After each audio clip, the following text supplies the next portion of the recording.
आ गए ना मंत्री जी। उपाध्यक्ष महोदय, ये तो नेता विरोध ने सही कहा है कि जनता भूखी हो गई लंच तो जनता की भूखमरी की पर चर्चा हो रही है और मंत्री गए हैं लंच पे, इसलिए यहाँ पर कोई नहीं। लंच के बाद अरेस्ट वही तो बता रहे, इतनी गंभीरता है और इस सरकार की इतनी संवेदनशीलता दिखाई देगी। लंच के बाद बाथरूम हो सकता है लालू जी ठीक कह रहे हैं, लंच के बाद बाथरूम। उपाध्यक्ष महोदय, ये आज की बहस बहुत गंभीर महत्वपूर्ण है, क्योंकि महंगाई हमारे देश की और पूरी जनता की खुशहाली का दुश्मन है। महंगाई के चलते खुशहाली नहीं हो सकती, और खुशहाली होगी वो ही मुश्किल से 10% लोगों की। गरीबी अमीरी की खाई और बढ़ेगी, और जो भी निर्णय लिए जा रहे हैं सरकार की तरफ से उपाध्यक्ष महोदय, वो केवल मुश्किल से 10% और लोगों के लिए, वरना असली तो 5% लोग हैं, 2% लोग हैं, उनको कमाने के लिए ये महंगाई है। उनको असर नहीं। और ये कह देना उपाध्यक्ष महोदय, प्रधानमंत्री की तरफ से और कैबिनेट मंत्रियों की तरफ से ये बयान आ जाए कि महंगाई और बढ़ेगी, इसका अर्थ क्या हुआ? और कमा लो। अब आया है बयान दिसंबर से महंगाई कम होगी, तो और तेज जल्दी से जितना कमा सको और 4 महीना दे दिया आपको। ये पूरा का पूरा प्रमाण है जनविरोधी, और जो हमारे 85% 90% लोग हैं आज, चाहे कितने भी मध्यम वर्ग के लोग हैं, वो भी इस महंगाई से परेशान हैं। अपनी इज्जत समाज में सम्मान बचाने के लिए एहसास नहीं करने देते हैं, लेकिन जो मध्यम वर्ग है वो भी आज दुखी है। और इतनी महंगाई क्यों है? सवाल ये है, महंगाई कब होती है? जब कमी हो। गेहूं की कमी है, हम मान लें कि महंगाई बढ़ी है। चीनी की कमी हो, महंगाई बढ़ी है। दाल की कमी हो, महंगाई बढ़े। सारे बाजार में भरे पड़े हैं ये, चाहे चीनी जितनी चाहो खरीद लो, जितना अन्न खरीदना चाहो खरीदो, फिर महंगाई किस बात की? ये सवाल हम जो पूछना चाहते उत्तर दें, तो कारण क्या बताएं? दुनिया का बता दिया उन्होंने, ठीक दे दिया आंकड़ा।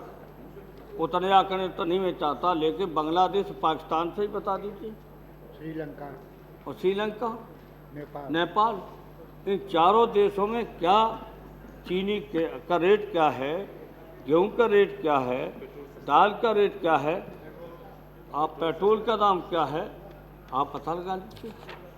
चीन हर तरह से हमें दबाव ले रहा है, वहाँ भी महंगी नहीं। फिर महंगाई क्यों है? महंगाई केवल लूट के लिए है, कुछ लोगों को संपन्न बनाने के लिए। इसलिए मैं अध्यक्ष महोदय, मैंने पहले ही कह दिया, ये खुशहाली का दुश्मन है महंगाई। आप खुशहाली नहीं ला सकते देश में जब तक कि महंगाई रहेगी। गरीब गरीब होता जाएगा, अमीर अमीर होता जाएगा, पढ़ाई लिखाई तक बहुतों की छूट जाएगी। यहाँ तक है उपाध्यक्ष महोदय, अस्पतालों में जब कहा गया है दवाई देते वक्त, मैंने कहा था, तो खाली पेट दवा कैसे ले सकते हैं? ऐसी दवाइयाँ हैं खाली पेट लेने से रिएक्शन होकर मौत भी हो जाती है। अब खाली पेट है तो किसी जगह किसी तरह से एक जगह की घटना है कि डॉक्टरों ने खुद ही कुछ नाश्ता करा करके तब उसको दवा दी। क्या एहसास है? ये सरकार को एहसास होता, संवेदनशीलता होती तो महंगाई रोकी जा सकती। एक बयान चला जाता मजबूती के साथ प्रधानमंत्री जी का, कृषि मंत्री जी का या वित्त मंत्री जी का, कि हम कठोर महंगाई रोकने की कार्रवाई करेंगे। कितने छापे मारे, जब ये सही है कि ये आंकड़े बिल्कुल अलग हैं, वो बात अलग हो सकती है। 61,000 टन ज़्यादा खुले में रखा हुआ है। वो 9 लाख, वो 61,000 टन से ज़्यादा खुले में रखा हुआ है। खुले में, जिनके गोदामों में नहीं तो वही आ जाना चाहिए गरीबों के पास। इसमें दिक्कत क्या है सरकार को? सड़ गया, खाने लायक नहीं रहेगा, लेकिन गरीब को नहीं देंगे, क्योंकि उन अमीरों का फायदा पहुंचाने के लिए। ये सीधा हमारा आरोप है कि कुछ अमीरों को बाकायदा और संपत्ति उनकी बढ़ाने के लिए, फायदा और लाभ उठाने के लिए, और फिर चुनाव आ जाए तो चुनाव में पैसा लेने का, सौदा करने का ये धंधा है सरकार का। और उसी गरीबों के पेट को काट करके, लात मार करके उस पैसे से लड़ेंगे चुनाव, हम लोग उसे वोट लेंगे गरीबों का। दूसरी बात, ये महंगाई एक तरफ, और महंगाई के साथ मिलावट जारी है। कानून बना दिया, फांसी पे चढ़वा देंगे, आजीवन कारावास करा देंगे। बताए सरकार कितने छापा मारे गए, कितनों को सजा दिलाई, और कितने को सजा दिलाई, कितनों को मुकदमा चल रहा है, कितने जेल में हैं। मिलावट उससे भी ज़्यादा खतरनाक हो गई। हर चीज़ में मिलावट, कोई ऐसा नहीं है जो बाजार में मिलावट हो। दूध में मिलावट, गेहूँ में आटा में मिलावट, सब्जी में मिलावट, हर चीज़ में मिलावट। क्या मिलावट रोकने के लिए कितने कदम उठाए? हाँ, बयान सुना मैंने। मिलावट के लिए कानून आ गया, विधेयक आ गया।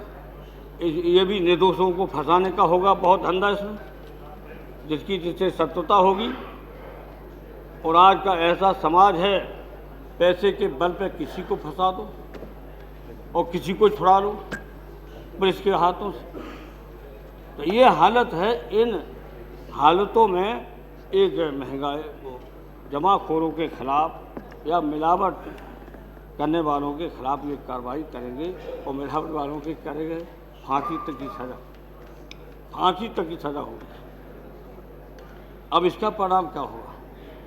खूब अच्छा मौका दे दिया तो सनी निभाने का, इधर उधर करके और थाने में जाके मिल करके और गलत लोगों को, निर्दोषों को भी फंसाने का हो सकता है। गंभीर मामला ये है। हम चाहते मिलावट रुके, सहयोग करेंगे, और हम लोग उठाते भी हैं और अपने कार्यकर्ताओं के माध्यम से उठवाते भी हैं, लेकिन सरकार की तरफ से अभी तक कोई एक कदम नहीं है मिलावट रोकने के लिए उठाया गया। तीसरी बात हम कहना चाहते हैं आपके सामने कि ये सब है, आम आदमी परेशान है। ये बैठे हुए लोग नहीं परेशान, हम सब जितने भी हैं हम लोग नहीं परेशान। स्वीकार करना परेशान है, हमारी जनता परेशान, हाँ, हम भी परेशान। हाँ, हम जनता ही वैसे तो परेशान है। वैसे तो हम लोग खाने पीने तो वो कर ही लेते थे ना। उधर वाले लोग, उधर वाले माल लूट रहे, कृपया इधर देखिए। उधर तो माला माल हर तरह से। और अभी घोषणा हो गई कि सरकार आगे फिर बनेगी। अब सरकार आगे बने तो जिम्मेदार तो आप ही लोग रहेंगे, वास्तव में रहेंगे। अगर मस्जिद नहीं गिरी होती तो हम लोग फिर एक हो सकते थे। ये है, ये दिक्कत है, ये तो ये फिर हो सकते। और जब तक लालू जी ने उसने कहा था जब तक एक नहीं होंगे हम लोग, विषय पर आइए, राज करेंगे। ये तो विषय पर है ना, ये विषय पर नहीं क्यों? महंगाई का कारण ये भी है, हम लोगों में एकता नहीं है। आपका मुंह खजवा रही है। अरे महंगाई का कारण है, उपाध्यक्ष महोदय सहयोग करिए इनको।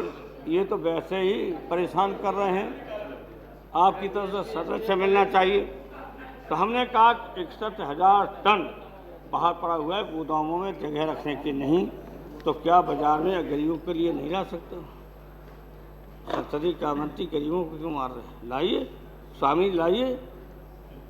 ये जो बाहर पड़ा है वो तो खाने लायक रहा नहीं, एक तब खाने लायक नहीं बचा है, और दूसरी तरफ आप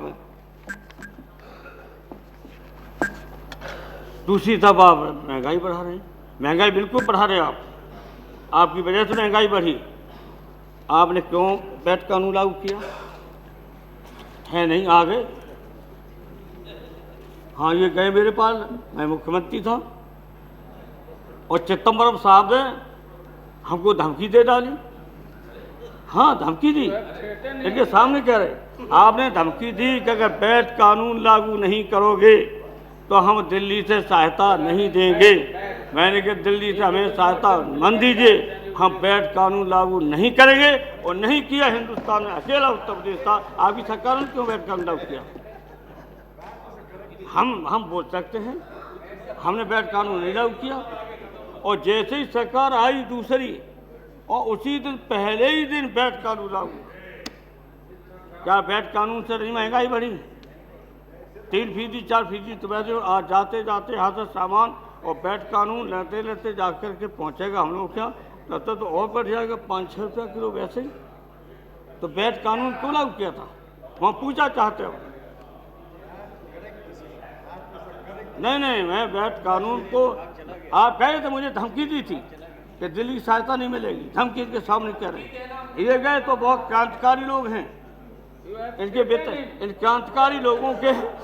Congratulate Shri Mulayam Singh Yadav for imposing VAT like every other state. It was a correct decision. I think you have done a great service to the country by following it. कहाँ लागू किए? ये कह रहे हैं कि VAT लागू किया मुलायम सिंह ने, इसके लिए इनको बधाई देते हैं। इन्होंने नहीं लागू किया। नहीं, आप मैंने लागू नहीं किया, मैंने लागू नहीं किया है, बीएसपी की सरकार ने लागू किया है, जिनको पूरा आशीर्वाद आपका है।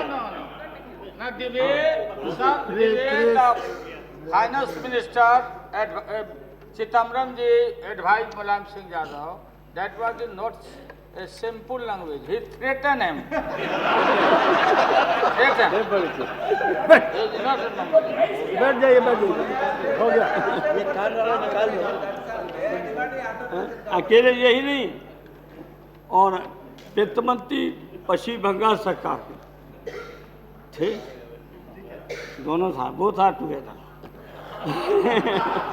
बुलवाई दिया ने समझाने की, वो भी गए और बहुत हमसे रिक्वेस्ट नहीं, धमकी दीजिए, रिक्वेस्ट करते तो हम बात नहीं सुनते कि आपको दिल्ली से सहायता नहीं मिलेगी।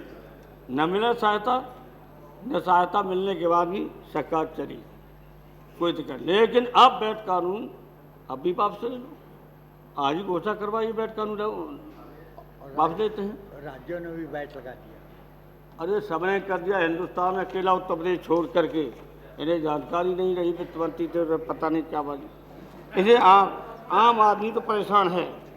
दूसरा, और स्पष्ट में हम बताना चाहते हैं कि 40% से लेके 50% ऐसे लोग हैं जिनको दोनों बार भी खाना नहीं मिलता है। कैसे जिंदा रहते? एक दिन में 2 दिन में खाना मिलता है, एक बार ये हालत आज है।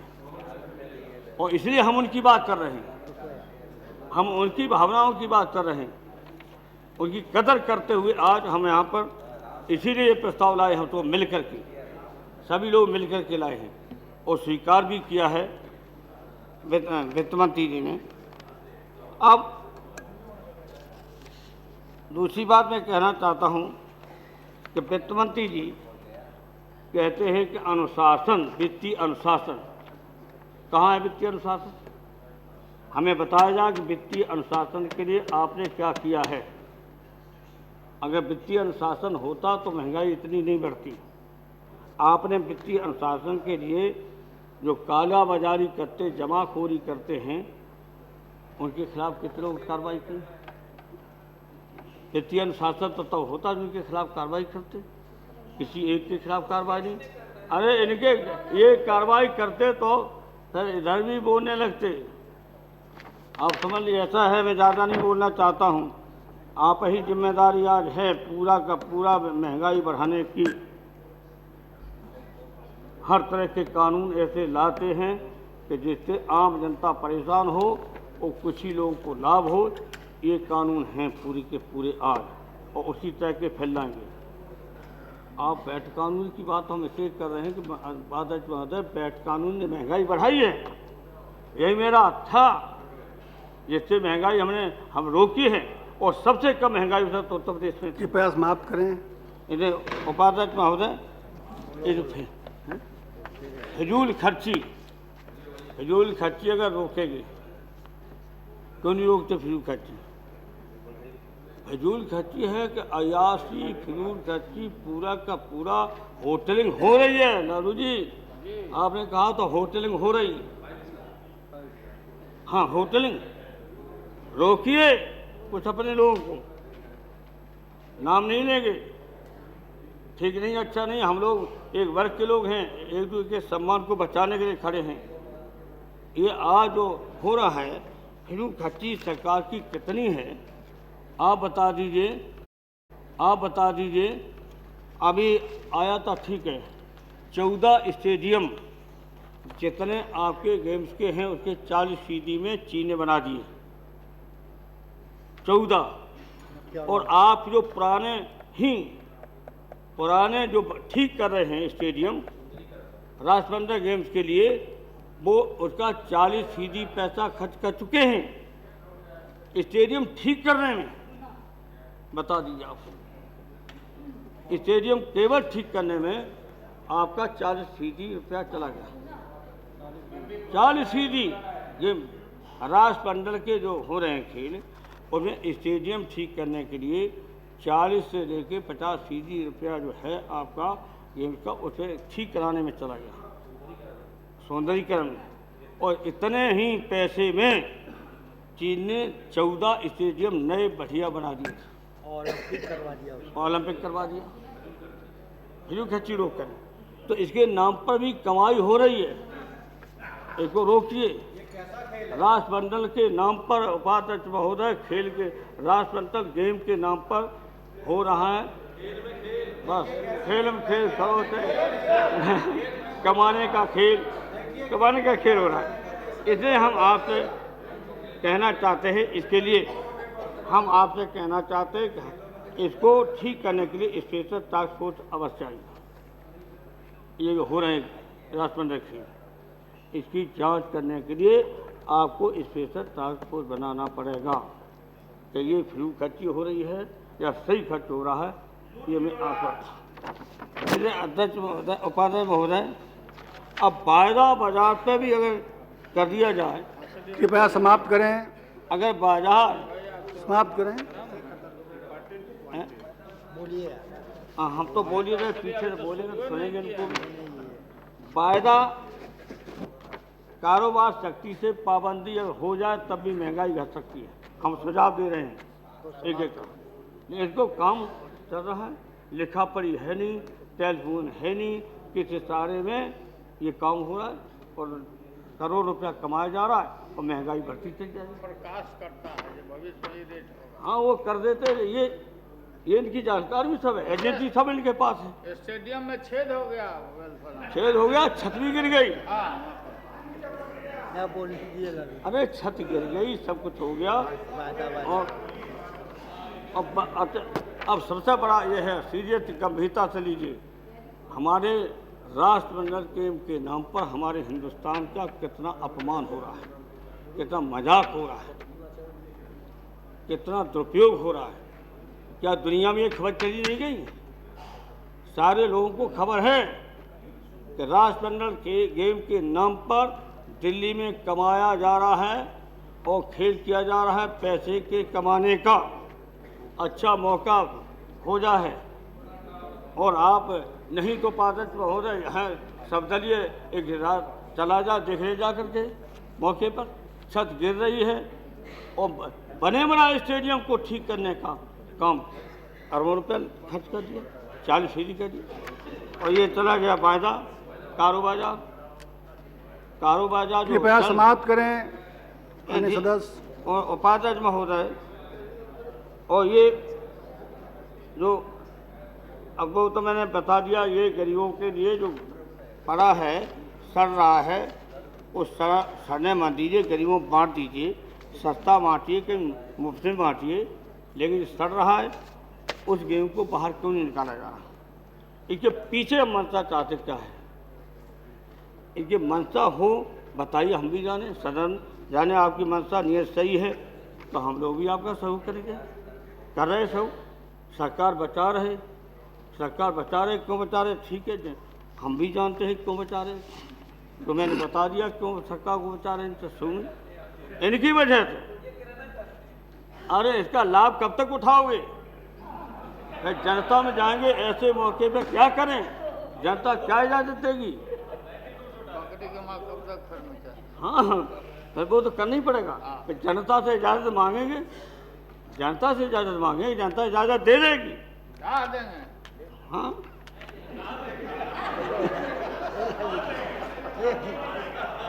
आपने जो कहा सब एक हो जाओ, हाँ। उसके लिए बोलिए, इनको बोलिए सांप्रदायिकता छोड़े ये लोग पहले। आपस में बातचीत नहीं। जी, अब जो मैंने कहा फजूल खर्ची पर, अगर महंगाई थोड़ी बहुत ही कम करना चाहते हैं तो उपाध्यक्ष महोदय ये खर्च पर सीमा बांधें।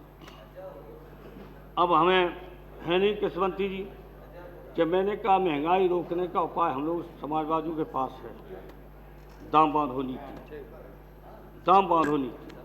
और दाम बांधो नीति में मैंने स्पष्ट कहा था कि लागत खर्चा जितना आए उतना जोड़े तक कमाने का छूट दे दी। अब दाल कितने में तैयार पिछले साल हुई थी? 25 रुपया किलो आपने अरहर खरीदी, भेंगोई छिलका निकाला और सब करके भी बहुत ज़्यादा से ज़्यादा 30 रुपया किलो लागत आई दाल की। घटा होगा, उसके बाद भी फिर आपने 100 रुपया किलो तक कमाई। 45 रुपया बेचते 15 रुपया उनको बच जाता, मजदूरी भी निकाल ले तब भी 15 रुपया किलो बच जाता। लेकिन आपने तो 100 रुपया तक बढ़ा दी अरहर की दाल, तो दोनों को मारा, किसान को मार दिया, किसान को लूटा, उनसे दिया आपने 25 रुपया किलो, 25 रुपया किलो, और बेचा 100 रुपया किलो उसकी दाल बना करके। जो उसमें पानी का है दिया, 4-5 रुपया खर्च होते थे सूखा छिलका निकाल के, तो किसान को भी लूट लिया और उधर गरीब को मार दिया। तो ये हो क्या रहा है? इधर सोचना पड़ेगा गंभीरता से लालू जी, हमें और आपको। ये तो सोचेंगे नहीं, ये सोचेंगे नहीं, ये भी सुधारते नहीं, शरद यादव भी सुधारते नहीं इनको। मैंने सोचा सुधारेंगे, उसने सुधारते नहीं। क्यों नहीं सुधारते? कौन सरकार कौन सी बड़ी चीज़ है? सरकार तो मैं भी बना सकता था, जरा हम भी अपने सिद्धांतों से हट जाते, कभी नहीं सिद्धांतों से हटेंगे। लेकिन जिस सिद्धांत के लिए हम मिलकर लड़े थे, आप वो छोड़ करके क्या कर रहे हो? इनको बता रहे हैं, शरद जी को। इन्हीं को बताना पड़ेगा, कृपया साथी हैं। माननीय सदस्य कृपया समाप्त करें। अरे उपाध्यक्ष महोदय, अभी तो शुरू भी नहीं, अभी तो शुरू है। अब ये आप बता रहे हैं काला धन बाजार में आता रहेगा, महंगाई पर अंकुश लगाना मुश्किल है, और स्विट्जरलैंड में जितना रुपया है उतना निकाल के बाहर लाइए और गरीब को बांटिए। आपकी खुशहाली देश की बढ़ेगी और गरीबी मिट जाएगी। वो पैसा वो कॉमनवेल्थ वो स्विट्जरलैंड से पैसा निकलवाइए, और फिर हाँ, स्विट्जरलैंड में पैसा जानकारी में है सरकार की, और सरकार जानती है, सभी एजेंसियां। फिर आप वजह क्या है कि स्विट्जरलैंड का पैसा क्यों नहीं बाहर निकालते? वहाँ से ला करके गरीबों के बीच लाइए, और आप मुफ्त में भी अन्न दे सकते हो, इतना रुपया है, और आपकी देश की खुशहाली बढ़ेगी, विकास भी बढ़ेगा, और आप भी मालदार हो जाएंगे। आप भी थोड़ा बहुत बचा लेना, कोई आपत्ति निकालो तो वहाँ से निकालिए पैसा। किनका पैसा है? आना चाहिए। हाँ, आप तो हम और आप फंसेंगे सीबीआई में, और सारे हिंदुस्तान का स्विट्जरलैंड में पैसा जमा करने वाले मौज करेंगे। बोले थे कि लाएंगे हमारे खिलाफ सीबीआई खिलाफ। और कितनी हैसियत है? पूरी हैसियत मई जमीन के, मकान के सब निकली 7.5 करोड़।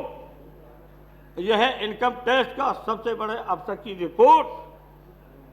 सोचिए, हमारी जमीन ही, अब जमीन जो ऐसी जगह है मिलकर काली बना, पीजी कॉली बना, वो जमीन ही 10 करोड़ की है।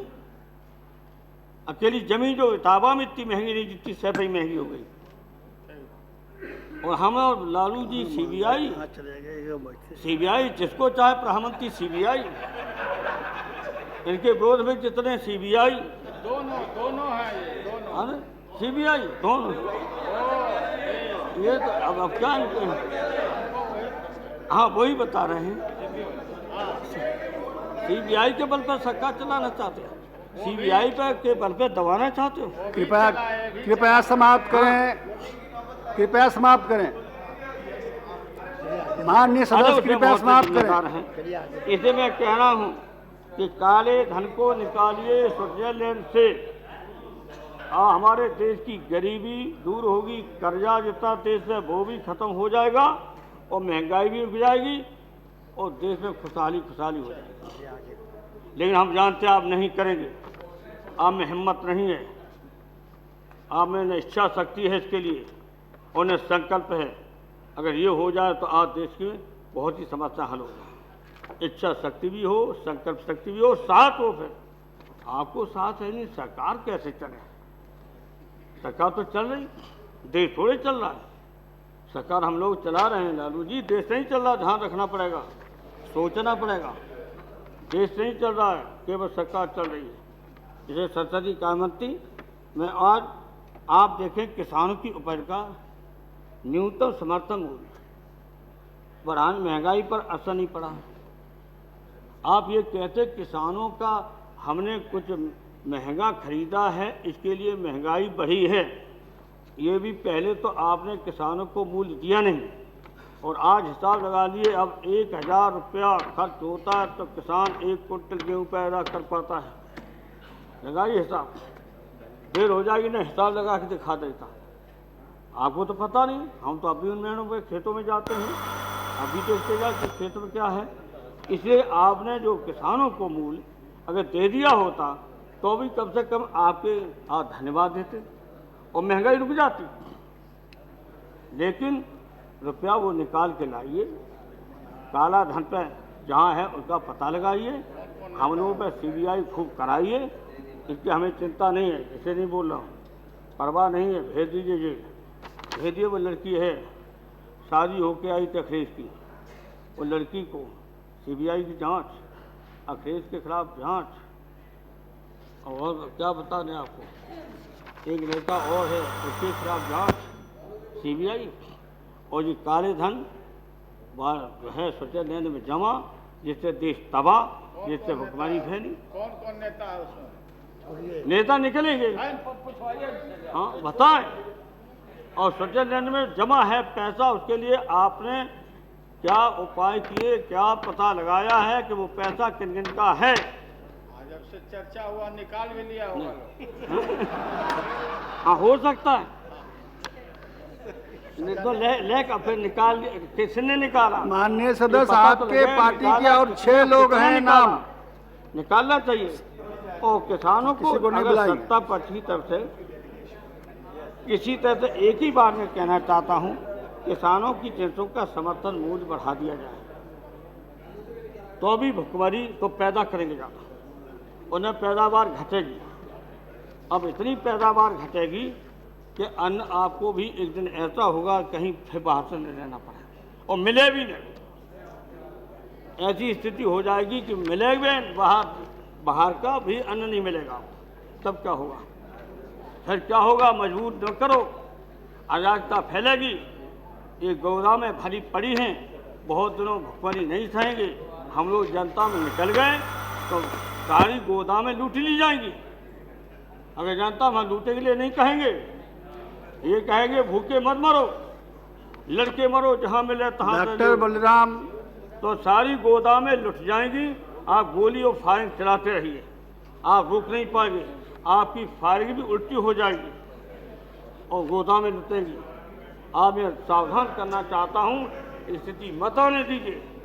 एक स्थिति गंभीर है ही, लेकिन अब किसानों को अगर आप बहुत बर्बाद करेंगे तो बहुत लोग इंतजार ये भी नहीं करेंगे। सब सुन रहे हैं, अभी तक नहीं सुनते थे भाषण, अब ऐसा साधन जरूर हो गया, टीवी चैनल और डायरेक्ट हो गया, सबको भाषण सुनाई दे रहा है। नहीं दे रहा तो दिल्ली की जनता पूरी सुन रही, पूरी की पूरी। तो डॉक्टर बलराम, से कम अरे उपाध्यक्ष महोदय, अभी जी अब होता, अब ये मैं पूछना चाहता हूँ, छोटा जो कर्मचारी है फोर्थ क्लास में, उसको 14,000 का 15,000 का मुश्किल से महीना मिलता है। बता दीजिए आप, और क्या आपने सोचा कि इनका क्या हो रहा है? और कोई साधन है नहीं।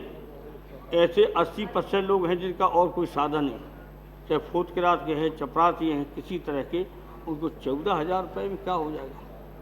14,000 का वेतन है हर महीना, उसमें क्या हो सकता है? उन गरीबों की तरफ कहीं है ध्यान? अभी तो मैं समझ रहा हूँ इतनी फ्री खर्ची हो रही है, तो गरीबों को कम से कम देखना चाहिए था। गरीबों नहीं, 14,000 रुपये है फोर्थ क्लास का। ये बेचारे इधर भाग भाग के मेहनत करते, शारीरिक मेहनत करते। अब तो इसलिए आप दूसरी तरफ देखेंगे कि एक कहा गया था कि राष्ट्रपति पद की मर्यादा को ध्यान में रखते हुए देश के अंदर किसी का वेतन राष्ट्रपति से ज़्यादा नहीं हो सकता। लेकिन अब निजी कंपनियों के चेयरमैन, उपाध्यक्ष महोदय सुन लीजिए, ये कहा गया था कि राष्ट्रपति के पद की गरिमा को रखते हुए राष्ट्रपति के वेतन से ज़्यादा किसी का वेतन नहीं बढ़ेगा, ज़्यादा नहीं मिलेगा। आप सब अच्छी तरह जानते हो, उद्योग से भी थोड़ा संबंध है, सुप्रीम कोर्ट के वकील भी रहे। लेकिन आप बताइए कि फिर ये हमारा पूरा का पूरा दूसरा था, लेकिन जो कंपनियों के चेयरमैन हैं, CEO के वेतन राष्ट्रपति के वेतन से 1000 गुना ज़्यादा है। कंपनियों के जितने चेयरमैन, उनका कितना वेतन है और राष्ट्रपति जी का कितना वेतन है। और कहा यह गया था कि उनके सम्मान के लिए पद का सम्मान करते हुए उससे ज़्यादा वेतन किसी का नहीं होगा। आपने तो कोई मर्यादा रखी ही नहीं। ऐसे शब्द कट बोलना नहीं चाहते हैं, आपने सबका सब मर्यादा खत्म कर दिया, राष्ट्रपति को भी अपमानित कर दिया। मैं कहना चाहता हूँ, राष्ट्रपति को अपमानित कर दिया। जो ये कहा गया था और संविधान में भी कहा गया था कि उससे ज़्यादा वेतन नहीं होगा। हमारा तो साफ साफ है, समाजवादियों का पुराना है नारा लगातार 100 से कम 1000 से ज़्यादा, मतलब 1 से लेकर 10 गुना तक किसी का अंतर नहीं होना चाहिए। डॉक्टर बलिराम, अरे थोड़ा सा नहीं बहुत हो गया, अभी 2 मिनट में आधा घंटा से ज्यादा हो गया, खत्म कर देंगे। आधा घंटा से ज्यादा हो गया। आपको सिर्फ 12 मिनट का समय था। 1 और 10 का अंतर ज़्यादा नहीं होना चाहिए। चपरासी की अगर तनख्वाह है 14,000, तो ऊपर जाके 1,40,000 से ज़्यादा नहीं होना चाहिए। बढ़ा दी, तो इसे हम चाहते हैं एक। और महंगाई पर चर्चा तो बहुत हो चुकी है, अब भी हमें उम्मीद नहीं है कि इस चर्चा के बाद ही महंगाई रुके। हमें उम्मीद नहीं आपसे, विश्वास नहीं है कि आप कहीं अपने वचन पर रहेंगे कि नहीं रहेंगे, कि वचन भंगी बनेंगे। वचन भंगी माने वो मत समझे ना, वचन को भंग नहीं कर देना कहीं। वचन भंगी माने दूसरी बार न समझ लेना, इसे स्पष्ट करना चाहता हूँ, वचन भंग मत कर देना। आपने जो वचन दिया है और चुनाव घोषणा पत्र लिखा है, पढ़ लीजिए, उसको लागू कर दें।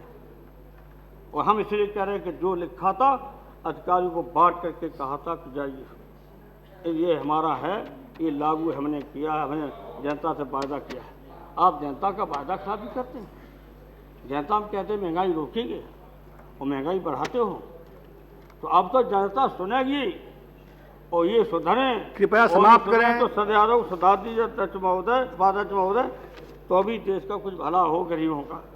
इसे हम चाहते हैं कि निष्पक्ष प्रेक्षकों के अनुमान से 80,000 करोड़ रुपया में कम से कम 40 करोड़ रुपया मैंने कहा था भ्रष्टाचार कर गया राष्ट्रमंडल खेल में। मेरा आरोप है और सिद्ध कर देना, और हम सिद्ध करेंगे कि जो 80,000 करोड़ रुपए में से कम 40,000 करोड़ रुपया भ्रष्टाचार में बच गया। अरे आप पूछिए, अब आप जवाब पूछिए, पूछा जा रहा है। नहीं, पार्टी के लोग बोल रहे हैं, इनके पार्टी बोल रहे हैं। और क्या इंग्लैंड की सरकार नहीं लिखा है? क्या लिखा फ्यू घटी में? कि मैंने रुपया दिया था शिक्षा के लिए और आपने खर्च कर लिया एसी में।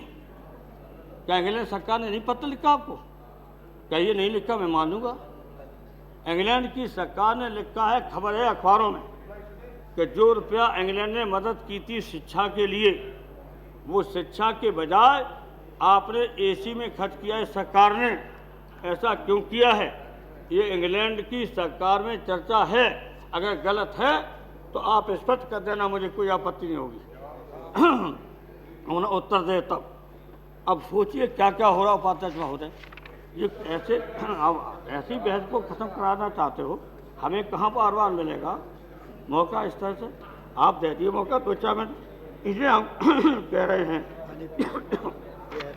पानी की जरूरत नहीं है, आने खांसी चली है बहुत दिन से। इसीलिए उपाध्यक्ष महोदय इतना ही हम कहना चाहते हैं, हम लंबा नहीं बोलना चाहते।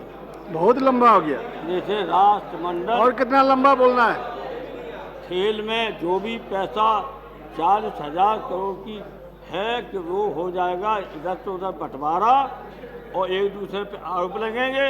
और आज मैं कह रहा हूँ उपाध्यक्ष महोदय, कांग्रेस के नेता मुझे चुपचाप बताते कि राष्ट्रमंडल खेल पर गेम पर क्या क्या हो रहा है। इसे मैंने कहा तो आप कमाई करेंगे और फिर महंगाई को रोकेंगे नहीं और गरीबों के पेट में लात मार के। इसे गरीबी बहुत दिनों तक याद करिए, और दुनिया के कई देशों से तो मजदूर निकल पड़ा, गरीब निकल पड़ा। और इसी तरह हिंदुस्तान में भी अब वो दिन लग गए, निकलेगा गरीब। तो वो दिन नहीं हम चाहते, तो भाग्यपूर्ण होगा देश का। वो दिन नहीं चाहते। इसे फैसला करके हाँ जवाब दिया जाए। अपनी जो कैबिनेट बना दी चाहे कल दो, धन्यवाद। जवाब। लेकिन महंगाई कल से घटे। अभी तक जितनी चर्चा हुई, जितने बयान दिए प्रधानमंत्री ने, अन्य मंत्रियों ने, कृषि मंत्री ने, जब बयान दिया कि महंगाई और बढ़ेगी तो महंगाई और बढ़ गई। कृपया समाप्त करें। इसलिए उपाध्यक्ष महोदय मैं खत्म ही समाप्त करने करें। तो ये कहाँ कह रहा खत्म हूं, कर रहे हैं आप? तो लंबा ये रहे। स्विट्जरलैंड का पैसा निकालिए। वो निकालेंगे ना, वो बात करेंगे वो। अरे निकालने का यहाँ घोषणा करें, यहाँ घोषणा करें कि राष्ट्रमंडल का रुपया वो खर्ची रोकेंगे और जो स्विट्जरलैंड में पैसा है जमा पूरे हिंदुस्तान की हैसियत से ज़्यादा हिंदुस्तान का, और कहेंगे कि जांच करा के हम रुपया निकालेंगे। ये हम जरूर चाहेंगे। वित्त मंत्री जी, होम मिनिस्टर हो गए, अब आपके हाथ में सब एजेंसी है, आप इसको काम करिए। हम सबसे पहले व्यक्ति इसमें होंगे जो आपको बधाई दें। धन्यवाद डॉक्टर बलराम।